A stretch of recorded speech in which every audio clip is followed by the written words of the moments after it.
আমি সাধারণ একটা মানুষ, সাধারণ একটা মেয়ে।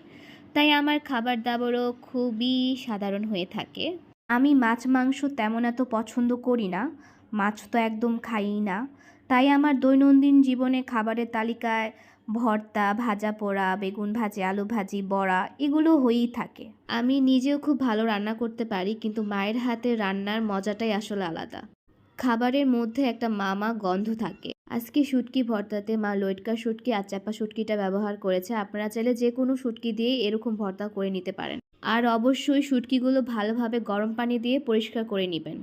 শুটকির সাথে যে মিশ্রণগুলো যাচ্ছে, যেমন হচ্ছে পেঁয়াজ, রসুন, কাঁচামরিচ, শুকনা মরিচ, ধনিয়া পাতা।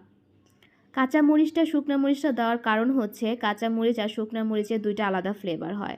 আর ভর্তাতে যত বেশি ঝাল দেওয়া যায় ভর্তা কিন্তু তত বেশি টেস্টি হয়। তাও আপনাদের স্বাদ অনুসারে ঝালটা ব্যবহার করবেন, আর লবণটাও হচ্ছে আপনাদের স্বাদ অনুসারে ব্যবহার করবেন। কেউ লবণ বেশি খায়, কেউ কম খায়। মা একটু ভর্তাতে কালারের জন্য হলুদ ব্যবহার করেছে। আপনারা চাইলে ব্যবহার করতেও পারেন, নাও করতে পারেন। আর এখানে কিন্তু আমরা সয়াবিন তেলটা ব্যবহার করেছি। আপনারা চাইলে সরিষার তেলটাও ব্যবহার করতে পারেন। আমার কথায় কিন্তু অনেক ভুল-টুল হতে পারে। প্লিজ সকলে ক্ষমার দৃষ্টিতে দেখবেন। ভর্তার মিশ্রণগুলো ভালোভাবে ভাজা, ভাজা করতে হবে যাতে এটা সিদ্ধটা ভালোভাবে হয়ে যায় আর বাটার সময় কোনো ধরনের সমস্যা না হয়। তেল একটু কম হয়ে গিয়েছিল, তাই মা আরেকবার তেল দিতেছিল। কারণ ভর্তাতে ভাজা পোড়াতে একটু তেলটা না একটু আসলে বেশিই লাগে। অলরেডি ভর্তার মিশ্রণগুলো ভাজা হয়ে গেছে। এখন এগুলা হচ্ছে বাটনায় ওঠাবে। অনেকে পাটাতে ভর্তা করে। পাটায় ভর্তা করলে ভর্তার মিশ্রণগুলো অনেক বেশি মিহির হয়ে যায়। কিন্তু বাটনার মধ্যে ভর্তা করলে ভর্তাগুলো একটু আস্ত আস্ত থাকে, খেতে খুব সুস্বাদু লাগে।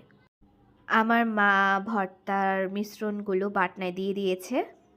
এখন আমার মা আইস্তা আইস্তা করে বাটনায় ভর্তাগুলো করবে। আসলে ভর্তা করার সময় বাটনাতে অনেক বেশি হাতের জোর দিয়ে ব্যবহার করতে হয়, না হলে ভর্তার মিশ্রণগুলো সুন্দরভাবে মিহির হয় না।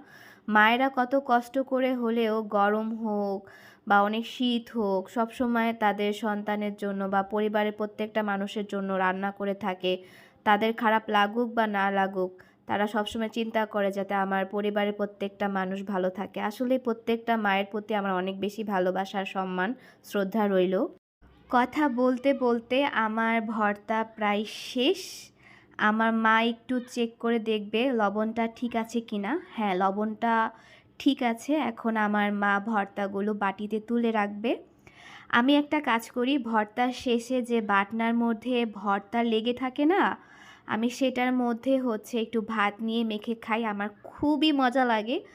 আপনারা যারা এমনটা আমার মতো করে থাকেন সবাই একটু কমেন্ট করে জানাবেন। এটা হচ্ছে আমার ভর্তার একদম ফাইনাল লুক। আমার কথা একটু হয়তো নাকে আটকাবে, কারণ হচ্ছে আমার প্রচুর ঠান্ডা লাগছে, আমার গলা ভেঙে আছে। ট্রাস্ট মি, ভর্তাটা খুবই সুস্বাদু হয়েছে, ঝাল ঝাল। এতক্ষণ পাশে থাকার জন্য সকলকে থ্যাংক ইউ।